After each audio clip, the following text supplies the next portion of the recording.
तो दोस्तों शुरू करते हैं साइंस के मोस्ट इम्पोर्टेंट क्वेश्चन के बारे में जो हर एग्जाम में बार बार पूछे जाते हैं और इसी टाइप से क्वेश्चन यहाँ से एग्जाम में बनते हैं। तो यहाँ पर हम शुरू करते हैं, हमने 50 एमसीक्यू क्वेश्चन सीरीज लेकर आए हैं जिसमें एग्जाम का जो पैटर्न है, जिस प्रकार से एग्जाम में क्वेश्चन पूछे जाते हैं वही लेकर आए हैं। तो यहाँ पर हमारा पहला सवाल ये दिया गया है कि ध्वनि की पिच किस पर निर्भर करती है। तो जो ध्वनि की पिच होती है वह आवृत्ति पर निर्भर करती है। दोस्तों जो मोस्ट इंपोर्टेंट क्वेश्चन से ध्यान से जरूर पढ़ना, इसके आधार पर आपके क्वेश्चन बनते हैं। तो यहाँ पर जो ध्वनि की पिच किस पर निर्भर करती है, तो आवृत्ति पर निर्भर करती है। ऑप्शन नंबर बी हमारा यहाँ पर राइट आंसर होगा। नेक्स्ट क्वेश्चन है ग्लूकोज का पूछा गया कि ग्लूकोज का पाइरूवेट में विघटन कहाँ होता है। तो कोशिका द्रव्य में होता है। ग्लूकोज का पाइरूवेट में विघटन कहाँ होता है, तो कोशिका द्रव्य में होता है। उसके बाद पीतल किसका मिश्रण होता है, तो पीतल जो होता है वह कॉपर और जिंक का मिश्रण, Cu और Zn का मिश्रण होता है। उसके बाद कैल्शियम फास्फेट का सूत्र क्या है। यहाँ पर पूछा गया है कि कैल्शियम फास्फेट का सूत्र क्या होता है, तो Ca3PO4 2 होता है। नेक्स्ट क्वेश्चन है AgCl का रासायनिक नाम क्या है। AgCl का रासायनिक नाम क्या है दोस्तों, तो यहाँ पर राइट आंसर होगा AgCl का रासायनिक नाम क्या है, सिल्वर क्लोराइड है। क्या है, सिल्वर क्लोराइड। AgCl का जो रासायनिक नाम में क्या है, सिल्वर क्लोराइड है। उसके बाद गोलीय दर्पण का मध्य बिंदु कहलाता है। गोलीय दर्पण का मध्य बिंदु क्या कहलाता है, तो ध्रुव कहलाता है। क्या कहलाता है, तो ध्रुव कहलाता है। नेक्स्ट क्वेश्चन है बायोगैस में मीथेन की मात्रा लगभग कितनी होती है। बायोगैस में मीथेन की मात्रा लगभग कितनी होती है, तो 60% होती है। याद रखना दोस्तों कि बायोगैस में मीथेन की मात्रा लगभग 60% होती है। पृथ्वी पर गुरुत्वीय त्वरण कितना होता है। पृथ्वी पर गुरुत्वीय त्वरण कितना होता है, तो 9.8 मीटर प्रति सेकंड स्क्वायर होता है। ये मोस्ट इंपोर्टेंट क्वेश्चन है दोस्तों, most very very IMP question है कि पृथ्वी पर गुरुत्वीय त्वरण कितना होता है, तो 9.8 मीटर प्रति सेकंड स्क्वायर होता है। उसके बाद पुष्प का मादा भाग क्या कहलाता है। पुष्प का मादा भाग क्या कहलाता है, तो अंडक कहलाता है। पुष्प का मादा भाग अंडक कहलाता है। नेक्स्ट क्वेश्चन है न्यूटन का तीसरा नियम है। न्यूटन का तीसरा नियम क्या बताता है, तो न्यूटन का तीसरा नियम क्रिया प्रतिक्रिया का नियम बताता है। यानी कि जो क्रिया लगती है उसकी प्रतिक्रिया भी होती है। कौन सा नियम है, न्यूटन का तीसरा नियम है, क्रिया प्रतिक्रिया का नियम कहलाता है। उसके बाद श्वसन नियंत्रण करता है। श्वसन नियंत्रण कौन करता है, तो मेडुला ऑब्लांगेटा। मेडुला ऑब्लांगेटा क्या करता है, श्वसन को नियंत्रण करने का कार्य करता है। उसके बाद प्रकाश की गति अधिकतम होती है। प्रकाश की गति अधिकतम कब होती है, तो निर्वात में। याद रखना है, मोस्ट इंपोर्टेंट क्वेश्चन है कि निर्वात में प्रकाश की गति क्या होती है, अधिकतम होती है। नेक्स्ट क्वेश्चन है सोना पाया जाता है। सोना किस अवस्था में पाया जाता है दोस्तों, तो जो सोना होता है वो मुक्त अवस्था में पाया जाता है। सोना क्या होता है, मुक्त अवस्था में पाया जाता है। नेक्स्ट क्वेश्चन है हाइड्रा का शरीर होता है। हाइड्रा का शरीर कैसा होता है, तो 2 परत का होता है। कितनी परत का होता है हाइड्रा का शरीर, तो 2 परत का होता है। नेक्स्ट क्वेश्चन है जीवाश्म ईंधन मुख्यतः बने होते हैं। जीवाश्म ईंधन बने होते हैं तो सी और एच से। सी और एच से जीवाश्म ईंधन बने होते हैं। नेक्स्ट क्वेश्चन है Mg3N2 कहलाता है। Mg3N2 क्या कहलाता है, तो यह नाइट्राइड कहलाते हैं। क्या कहलाते हैं, नाइट्राइड कहलाते हैं। नेक्स्ट क्वेश्चन है मानव हृदय के ऊपरी कक्ष कहलाते हैं। तो मानव हृदय का जो ऊपरी जो कक्ष होता है, ऊपरी वह क्या कहलाता है, तो वह आलिंद कहलाता है। क्या कहलाता है, आलिंद कहलाता है। ऑप्शन नंबर बी हमारे यहाँ पर राइट आंसर होगा।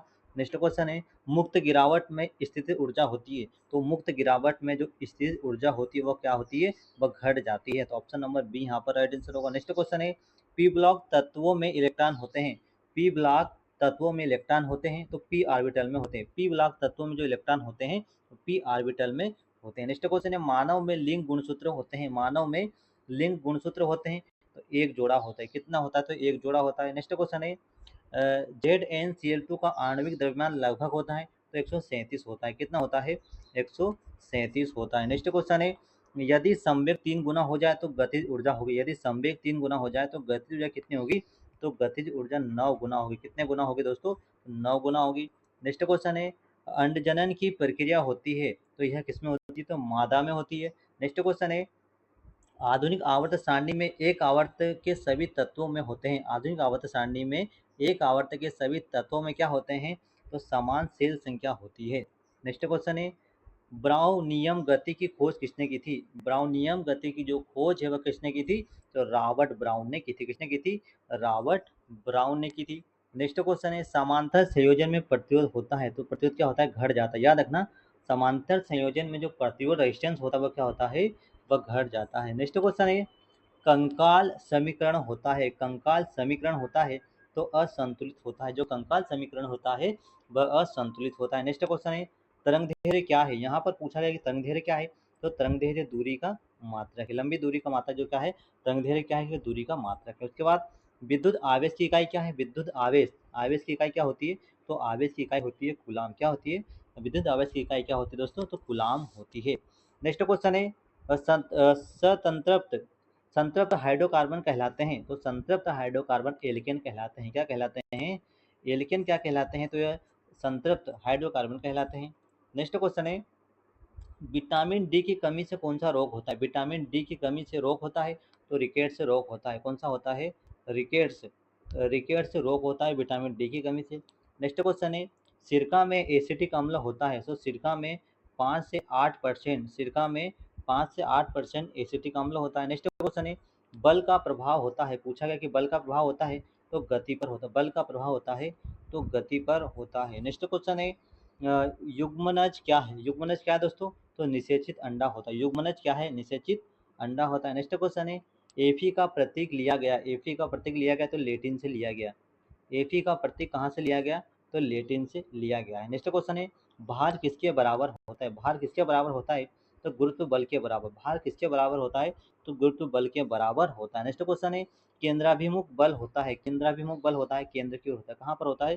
केंद्र की ओर होता है। नेक्स्ट क्वेश्चन है अधातुएं पाए जाती हैं। अधातुएं पाए जाते हैं तो तीनों अवस्था में पाई अधातुएं जो होती है वो तीनों अवस्था में पाई जाती है। नेक्स्ट क्वेश्चन कबूतर है। कबूतर क्या है? तो गर्म रक्त वाला होता है। जो कबूतर होता है वह गर्म रक्त वाला होता है। नेक्स्ट क्वेश्चन है 18वें समूह के तत्व कहलाते हैं। 18वें समूह के तत्व कहलाते हैं निष्क्रिय गैस कहलाते हैं। 18वें समूह के तत्व निष्क्रिय गैस कहलाते हैं। नेक्स्ट क्वेश्चन है पृथ्वी का द्रव्यमान लगभग होता है। पृथ्वी का द्रव्यमान लगभग होता है तो 6 × 10⁻24 किलोग्राम होता है। नेक्स्ट क्वेश्चन है ध्वनि की गति सबसे अधिक होती है। ध्वनि की गति सबसे अधिक होती है तो ठोस में होती है। किस में होती है?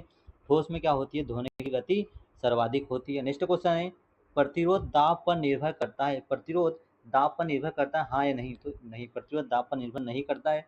नेक्स्ट क्वेश्चन है ई का एल्यूमिनियम को आधुनिक नाम दिया गया। ई का एल्यूमिनियम को आधुनिक नाम दिया गया तो जी क्या दिया गया? GA दिया गया है। नेक्स्ट क्वेश्चन है जाइलम क्या है? तो जाइलम एक ऊतक होता है। जाइलम क्या है? एक ऊतक होता है। नेक्स्ट क्वेश्चन है त्वरण का एसआई इकाई क्या है? त्वरण की एसआई इकाई क्या है? मीटर प्रति सेकंड स्क्वायर होती है। याद रखना दोस्तों त्वरण की एसआई इकाई क्या होती है? तो मीटर प्रति सेकंड स्क्वायर होती है। नेक्स्ट क्वेश्चन है घर्षण का कारण क्या है? घर्षण का कारण क्या होता है? तो सतह की अनियमितता। सतह की अनियमितता क्या होती है? घर्षण का कारण बनती है। नेक्स्ट क्वेश्चन है Na और Cl की ओर जाने पर परमाणु का आकार कैसा होता है? Na और Cl की ओर जाने पर जो परमाणु का जो आकार होता है वह कैसा होता है? तो परमाणु का आकार क्या हो जाता है? घट जाता है। परमाणु का आकार क्या होता है दोस्तों? तो घट जाता है।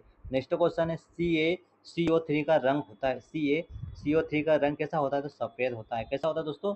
तो सफ़ेद रंग होता है। याद रखना CaCO3 का जो रंग होता है वह सफ़ेद होता है। दोस्तों साइंस के मोस्ट इंपॉर्टेंट क्वेश्चन जो एग्जाम में इसी आधार पर पूछे जाते हैं।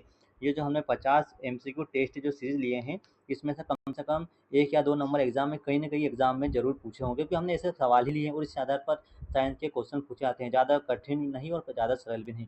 इस प्रकार से ही क्वेश्चन आते हैं, इसे ध्यान से पढ़ें। चलते दोस्तों मिलते हैं अगले वीडियो में। धन्यवाद।